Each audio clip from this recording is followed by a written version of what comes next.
of his Tampa apartment yesterday. 10 News reporter Eric Lasser has been following the story and trying to figure out what's behind a string of recent suicides and attempted suicides among young children. It's really sad. Eric? It is, Heather, and as a parent, it's almost impossible to imagine our young children knowing what suicide is, much less contemplating it.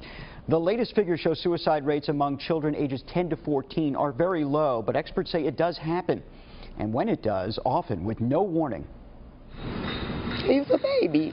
Dorethia Bowler, herself a mother of two, can't help but cry when she thinks about what happened here yesterday. That's all we keep saying. If they was just playing, what made him go do that? Tampa police say at the Villa Del Rio apartments off Sly Avenue, 10-year-old Tyreek Ammons took his own life, hanging himself in a closet using the cord from a video game console. He just want to fight everybody. He just keep coming at everybody.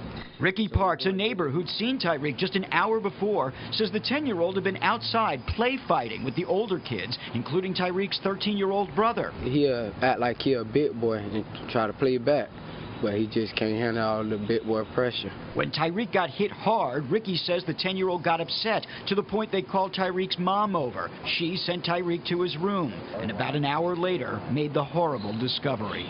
Usually you see it with teenagers. You don't see it with kids this young. But psychiatrist Walter Afield says unfortunately child suicides are not that uncommon. In November, a 9-year-old Lakeland girl playing a choking game hanged herself with a belt in a closet. Earlier this month, a 13-year-old boy stabbed a school resource officer in Palm Harbor. Investigators again revealing talk of suicide. And now, this latest case. Kids at this age don't have a real concept of death. Their concept is they're going off somewhere. They'll be looking down. They'll be part of the thing. They don't realize the finality of it. Police were still looking for outside influences or motives in Tyreek's case, but neighbors say he was a good kid, smart too. No indication, they say, that a 10-year-old would ever do something like this.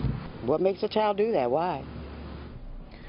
Dr. Afield says the kids learn about suicide from their peers, from movies, video games, and other media. Unfortunately, he says among younger kids, there are rarely any warning signs or red flags to look out for. But he encourages parents whose children approach them about the subject to speak openly and frankly about it. For more information, you can always reach out to the suicide hotline. That's 1-800-273-TALK.